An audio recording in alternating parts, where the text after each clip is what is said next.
এই দুনিয়ার পুরো জীবনটা এটা হচ্ছে লালসাময় একটা জীবন, লোভ, মরিচিকা, মায়াজাল। এই মায়াজালে আমরা আটকে আছি, ফলে মৃত্যুর কথা আমরা ভুলে গিয়েছি। পাগলের মতো ছুটছি, আরো টাকা লাগবে, আরো খ্যাতি লাগবে, আরো যশ লাগবে, আরো দাপট লাগবে। আমার এত টাকা দিয়ে কি হবে? এত সম্পদ দিয়ে কি হবে? এত ব্যস্ততা দিয়ে কি হবে তোমার? স্টপ, থামুন, অনেক হয়েছে। আন্না, থামুন, take a rest, take a breath and think about death. Think that you have to go back to your Lord. একটু বসেন না, একটু ভাবেন যে আমাকে চলে যেতে হবে, চলে যেতে হবে। এই কোলাহল, এই ব্যস্ততা, এগুলো থাকবে, থাকবো না আমি। সাইয়েদনা ওমর ফারুক বলেছেন, মুতু ক্বাবলা আন তামুতু, মরার আগে একবার মরো। হাসিবু ক্বাবলা আন তুহাসাবু আলাইকুম, তোমার হিসাব নেওয়ার আগে তুমি একবার নিজের হিসাবটা করো না। কাগজ বের করে একটু লিখো না কি কি ভালো কাজ করছিলা, যেগুলো দিয়ে নাজাতের ওসিলা হতে পারে। 1 2 3, আর কি কি আকাম কুকাম করছো দেখো না, লিখে দেখো তোমার অবস্থাটা কি।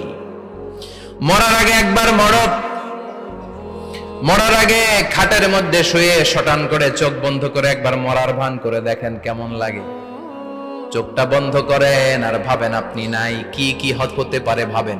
আপনার ছেলে মেয়েরা কান্না জুড়ে দিবে, আপনার প্রাণের স্ত্রী বিলাপ শুরু করে দিবে, বন্ধু বান্ধবের চিৎকার আর মাতম, স্থানীয় এলাকার মসজিদে ঘোষণা, অমুক এলাকার নিবাসী অমুক ভাই অমুকের ছেলে অমুক দুনিয়ায় নাই। সব আত্মীয়রা চলে আসবে, ফেসবুকে স্ট্যাটাস দেয়া হবে, সবাই সবাইকে জানাবে বিকাল 4টায় অমুক হাই স্কুল ময়দানে আপনার জানাজা। ছুটে আসবে, সবাই ছুটে আসবে আপনাকে শেষ বিদায় দিতে, গুড বাই জানানোর জন্য, আল ওয়াদা, বিদায় জানাতে আসবে সবাই। 4 তাকবীর দিয়ে আপনার জানাজা হবে, অশ্রুসিক্ত জানাজায় আপনার বিদায় হবে। কাঠের খাটিয়ার মধ্যে করে কাঁধে তুলে আপনারে কবরে নেওয়া হবে।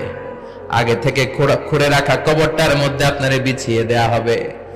বাঁশের কচি দিয়ে তার উপরে মাটির চাপা দিয়ে সব চলে যাবে। ভাবেন না একবার চোখ বন্ধ করে, this is the circle of life, this is the nature of life. এটা সবার হবে, আমার হবে, আপনার হবে। এত মায়া, এত ভালোবাসা কই যাবে? কেউ থাকবে না, সবাই আপনার অন্ধকার কবরে রেখে দিয়ে চলে আসবে। উপরে বাঁশের কঞ্চি, তার উপরে মাটির চাপা, অন্ধকার আর অন্ধকার।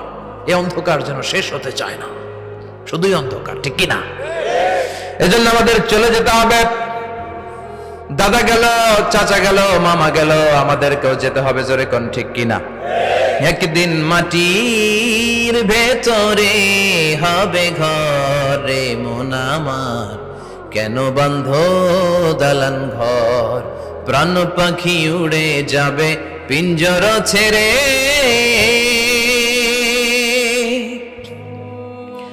ধরা ধামে সবই রবে, তুমি যাবে চলে।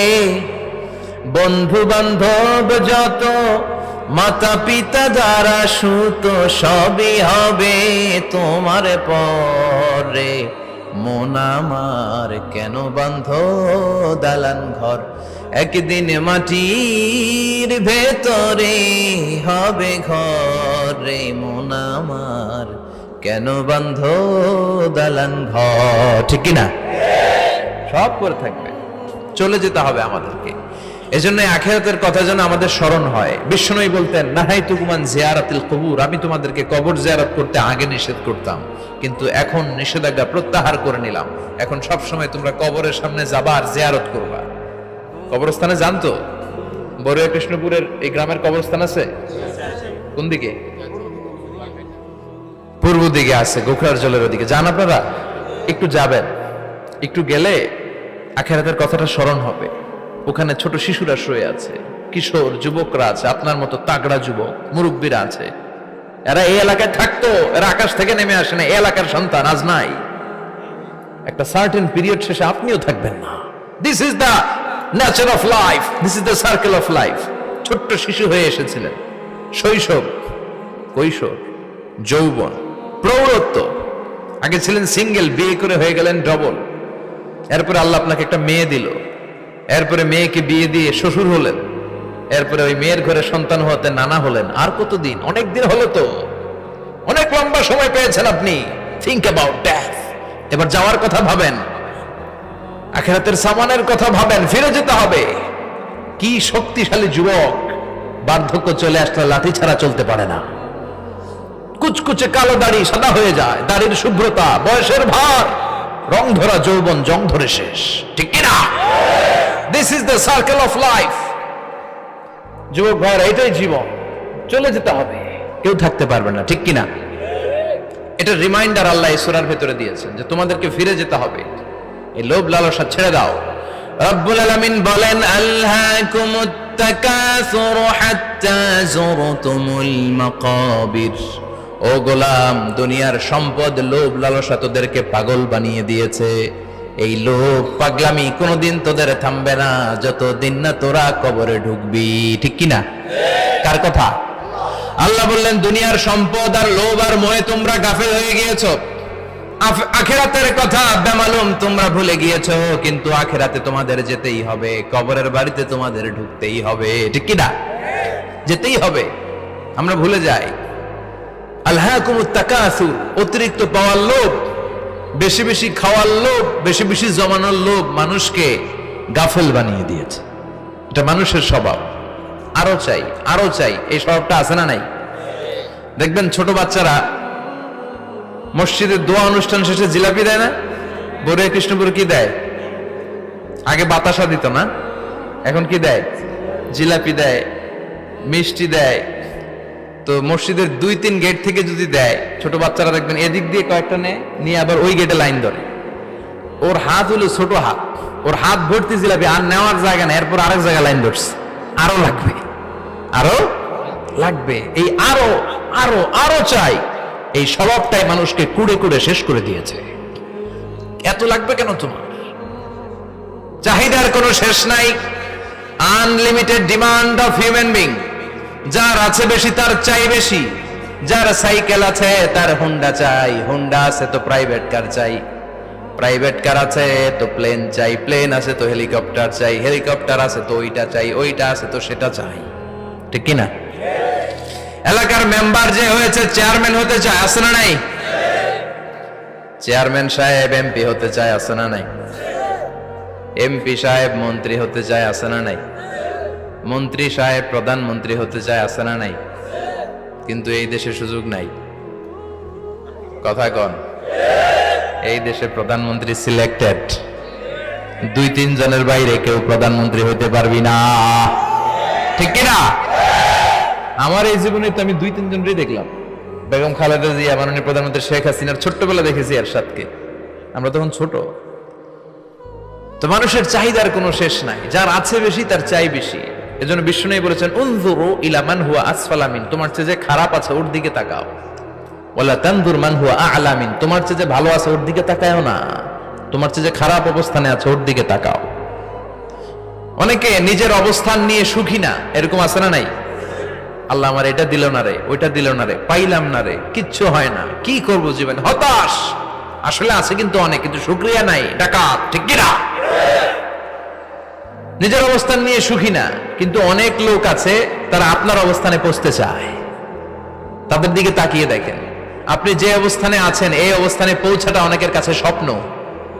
তারা প্রতিনিয়ত সংগ্রাম আর স্ট্রাগল করে যাচ্ছে আপনার অবস্থানে পৌঁছতে, আর আপনি এটা নিয়ে সন্তুষ্ট না। শেখ সাদির নাম শুনেছেন? বালাগাল উলা কাশাফাত দুজা, এই কবিতাটার রচয়িতা, ইরানের বিখ্যাত এক কবি। উনি একবার আর্থিক সমস্যার মধ্যে দিয়ে সময় কাটাচ্ছেন, টাকা নাই, পয়সা নাই, পায়ে দেওয়ার মতো জুতা নাই। উনি খুব দুঃখ পেলেন, হায় রে, আমি ইরানের এত বড় কবি, আমার পায়ে দেওয়ার মতো জুতা নাই। দুঃখ ভরা মন নিয়ে রাস্তায় হাঁটতে বেরোলেন। হাঁটতে হাঁটতে হঠাৎ দেখলেন একটা লোক শুয়ে শুয়ে কাঁদছে, ওই লোকটার 2টা পাই নাই, পাই নাই। উনি সেজদায় পড়ে গেলেন, আল্লাহর কাছে ক্ষমা চাইলেন, আল্লাহ অনেক দিয়েছো, শুকর আলহামদুলিল্লাহ। এজন্য যেই পরিস্থিতিতেই থাকি না কেন আমরা কি পড়বো? জোরে বলেন, কি পড়বো? এজন্য আল কানাতু মিনাল ইসলাম, অল্পে তুষ্ট থাকার নাম হলো ইসলাম। সম্পদ লাগবে কিন্তু সম্পদের পাহাড় লাগবে না, ঠিক কিনা? অল্প খান, অল্প পড়েন, অল্প জমান, অল্পের ভেতরে বরকত ঢুকায়া দিছে কে? দেখবেন যাদের সম্পদ অল্প তারা সুখী বেশি। জরিপে এটা দেখা গিয়েছে, অনেক সার্ভেতে এটা এসেছে, যারা সম্পদশালী এরা দুঃখী বেশি। এদের দুঃখ বেশি, টেনশন বেশি, খুব স্বাভাবিক। টাকা যার বেশি, রোগ তার বেশি। টাকা যার বেশি, টেনশন তার বেশি। টাকা যার বেশি, ঘরে শান্তি তার কম। আছে না নাই? ঘরের ভিতরে অশান্তি, ছেলে কথা শোনে না, ছেলে টানে গাঞ্জা, মেয়ে করে পরকিয়া। আছে না নাই? স্ত্রী কথা শোনে না, ভালোবাসা নাই, ঘরটা জাহান্নামের টুকরা। রোগ বালাই, এক একটা হসপিটাল বিল পরিশোধ করতে মাসে 5 লাখ 10 লাখ। আছে না নাই? কিছু খেতে পারে না, ডাক্তার একেবারে ডায়েট মেনু বেঁধে দিয়েছে। Diet, very diet menu. এটা এটা এটা এটা কিছুই খাবেন না, শুধু গরু খাবেন না, খাসি খাবেন না, চিংড়ি খাবেন না, খালি ঘাস খাবেন। ইচ্ছে মতো ঘাস খাবেন, মানে ঘাস জাতীয় যত আইটেম আছে সব খাবেন। শাক খাবেন, সবজি খাবেন, সালাদ খাবেন। গরু, চিংড়ি, মুরগি, গোশত, ইলিশ কিছু খেতে পারে না। তাহলে রোগ বেশি, খাওয়ার মজা নাই, ঘরে সাংসারিক শান্তি নাই, খালি ব্যারাম আর ব্যারাম। ঠিক কিনা? কিন্তু সম্পদের পাহাড় ঘটেছে। আর অল্প যারা খায়, অল্প পড়ে, রিক্সাওয়ালা, কুলিওয়ালা, অল্প বেতনের চাকরি, কিন্তু হক হালালি মেনে চলে, দেখবেন শান্তি আছে অনেক। হ্যাঁ, বাসা ভাড়া দেয়, ফ্যামিলি চালায়, বাচ্চাদের স্কুল বিল, এরপরও মাস শেষে 1-2 হাজার টাকা হাতে থেকে যায়। আর ওর প্রতি মাসে 10 কোটি টাকা ইনকাম, তারপরও ব্যাংকের ঋণ আছে না নাই? সুখ কারে বলে? কিভাবে আপনি সুখকে ডিফাইন করবেন? সুখ তো টাকায় কিনা যায় না। শান্তি টাকা দিয়ে হয় না, শান্তি দেওয়ার মালিক কে? শান্তি আছে অল্প খেয়ে শুকর করার মধ্যে, শান্তি আছে আলহামদুলিল্লাহর মধ্যে। চিল্লায় বলেন ঠিক কিনা? এজন্য অল্প খাবো, অল্প পড়বো, অল্প জামাবো, অল্পের ভেতরে বরকত দিয়েছে কে? দেখেন, ধনী ভাইরা খেতে পারে না, কিন্তু রিক্সাওয়ালার কি সমস্যা হয়? রিক্সাওয়ালারা সব খেতে পারে। কুলিওয়ালা, দিনমজুর, এরা একেবারে স্লিম, সুঠাম দেহি, মেদহীন পেট, পেটে কোনো মেদ নাই, ভুড়ি নাই। আর কোটিপতিদের মেদ আছে না নাই? এত বড় বড় পেট। ঠিক কিনা? আমাদেরও পেট আছে, তবে হালাল পেট। এটা হারাম টাকা দিয়ে এই ভুড়ি বানাই নাই আমরা। ছিলে বলেন ঠিক কিনা? রিক্সাওয়ালা, কুলিওয়ালা নিজেও নামাজ পড়ে, বউ নামাজ পড়ে, বাচ্চাটাও নামাজ পড়ে, রিক্সা চালায় আর জিকির করে লা ইলাহা